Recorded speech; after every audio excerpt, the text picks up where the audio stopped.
welcome to the this lecture. So in this lecture, we'll be discussing about, as you can see, the open loop and the closed loop systems. So when we talk about the open loop system, so what comes to our mind is that, like when we say open loop, so it would mean a system. If I have a sample system which has like a system, suppose consider a water motor inside your house, which has an input in form of electrical and output in form of mechanical. So what we do is that we don't have any mechanism as such, as far as the motor is pumping water. Okay, and here we have the tank. Okay, usually it's on the top. When the water gets filled inside the tank, there, even if it is full, it will overflow, because there is no control. As long as human being is not switching off the plug, electrical supply, water is flowing and it has no control over it.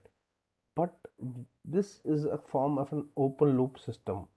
Open loop means a system which has not any feedback. Suppose we had any sensor mechanism over here, a water level indicator, that water has been filled, and a relay mechanism connected over here. The moment it touches and this relay sets in and it switches and goes back here and the switch plugs off. So this will say that this system is a closed loop system. Now, for example, a similar performance of an open loop system, these systems are relatively stable systems. Okay, why they are stable systems? Because they don't have any particular specific task to perform. When we are talking about the control systems, we have certain terminologies associated with the control systems, wherein we can say this thing, as you can see over, is the plant. Okay, plant, and the supply that we are seeing is the reference input. Okay, a reference input, and on this side what you are seeing is the desired, the mechanical output is the desired output. So now if we analyze this system or any other system for that matter, so we will notice there is one action that is missing, is that output is not getting compared. Output is not getting compared with input. So this is one of the things that is missing in here. So whatever the input is there, accordingly the output would be there. There is no comparison, and so it's a stable system. It is running as such. Like the examples of it is like your automatic washing machine, automatic toaster. Now, why I use the term automatic is that you may think that the toaster gets closed after 2, 3, 4, 5 minutes, but look at the automatic machine. What is the desired output? In these cases, the desired output is different. Now the desired output is, for the desired output of an automatic washing machine is what? Can you tell me, guys? It's to clean the clothes. Automatic washing machine is to clean clothes. So that is its basic function. But if we are putting an electric supply to the machine, and machine is basically a plant. So this is my machine, and inside the machine what I do here, I set a timer. Okay, I put a relay mechanism and I timed it here in the series path, and at the output I am getting, okay, it stops. Okay, but there is no process of cleanliness. Cleaning is not getting compared with the input. This is not fed back here. This is not fed back here. Hence these systems, even if the bread toaster, for example, you consider about the bread toaster, there also it is the human intervention. Only the thing is that in a series they have put a relay. But now when you talk about loop, so what do you mean basically by a loop? That is very important. So you should know what is a loop. So when we talk about a loop, loop is a closed path. Loop means if I draw a loop, suppose this is my loop. Okay, it starts at A point, B, and it ends at A. Okay, so you can say that a loop, a loop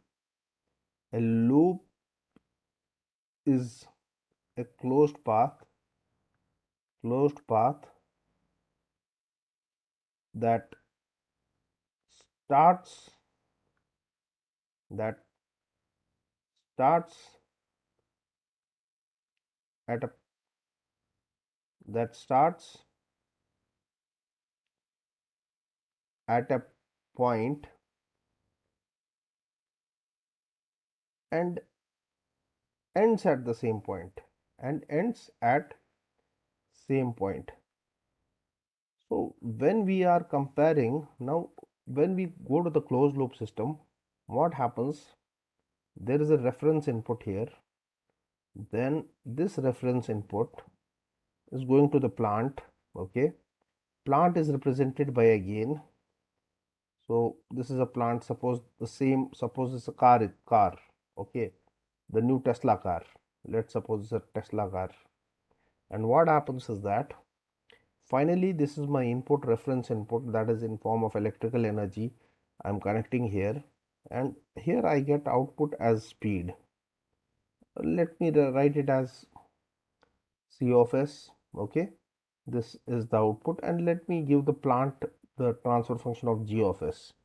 So when I am comparing this with the help of a feedback element, let this be a speed transducer. Why? See, this speed transducer, what it has to do, it has to convert the speed in terms of the value of this is in form of electrical energy, right? Electrical energy. Now this energy can neither be created nor be destroyed. It can be converted from one form to another, you know that. So this energy from here, with the help of the speed transducer, what it does is it converts the mechanical energy into the electrical form, and then it compares with this. So this is called the feedback, and let this be represented by H. Okay, let this be represented by H.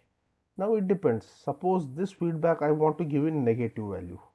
Okay, so now if you look at this point and I say that this B point is going here. Now when I write this B point over here, what does this indicate? That what is the value of the B point that I have to take into consideration? So the value of the B point would be, B point value would be equal to, see here, the B point value would be equal to, if you look here, what is Cs into Hs. In terms of Laplace transform, you will write it as Cs into Hs, and the B point can be written as Bs. Okay, so this is basically the B point over here. Now the reference input can be written as R of S. Okay, and this R of S over here, there is an error, E of S. What is that E of S signaling? A signal is coming, R of S signal is coming from here, and that is getting compared with C of S and H of S. If the signal was suppose plus, then your error would have been R of S. If it is plus, then it would be definitely plus. Okay, if it is minus, then it is minus. R of S plus minus, tell me guys, C of S, H of S, right? Which is nothing but this C of S, H of S is nothing but this is equal to B of S, right? You already know that. Now my question to you is that, now I know these values. I want to obtain a transfer function of this system. So I know that E of S is equal to R of S plus minus C of S G of S. And also I know that there are different values for this C of S. If I want to write C of S now, so you can tell me what is the value of C of S. C of S value, if you look at the value of C of S, C of S is basically in cascade with G of S and E of S, right? It is so in a block diagram algebra, what happens is that according to the block diagram, if the two bodies are in series, it gets multiplied. So here we can directly write this in form of G of S and E of S. Now this is the value of C of S. You have an equation over here, uh, equation, let this be equation 1, let this be equation 2, and let this be equation 3. Now can't you substitute the value of E of S from equation 1 into equation 3? Substitute equation 1 in 3, okay, value of E of S. So the moment you are substituting the value of E of S, so you will get C of S would be equal to G of S. Instead of E of S, you are going to write R of S. Suppose we take plus minus. Let's take in this case, if it is a positive, if this is a positive feedback, let's keep it for the positive case, and for the negative case you can apply yourself C of S, H of S. So if you do this, then you can see the value of, you can compare C of S here. This C of S would be equal to minus G of S, right? C of S, H of S is equal to G of S. So this is the G of S term. If you like resubstitute the equation, let me write this here. So you can take the common term, that is C of S here. So you get C of S is equal to, or C of S is equal to G of S 1 minus G of S H of S. Just by cross multiplying this equation, you get to the final result over here. So this is basically the transfer function of a closed loop system. Now when we talk about the closed loop system, the only thing in the closed loop system is that what it does is that it measures the output, it compares the output. Like washing machine is not comparing the cleanliness, automatic toast is not comparing the toast level with the input, and that then only you can say it's a closed loop system. Like in an autopilot or the intelligent vehicles which are coming in are the closed loop systems, and they are involving feedback. Whereas if you look at the open loop system is comparatively more stable, because it does not have to take into account many parameters. The only thing is that you don't get intelligent control. Suppose in the motor your water is flowing, it will flow, but as long as you are closing it, it requires a human dispatcher intervention. Closed loop systems are smart systems that don't require any human dispatcher as such. So this is the beauty of the control system. You may require a little bit of knowledge of the Laplace transform, and a little bit of mathematics is required. So earlier concepts you need to revise. So this was my first lecture, and we'll be delivering more lectures. Thank you very much. I'll stop it. Hope you have understood it. This session you enjoyed.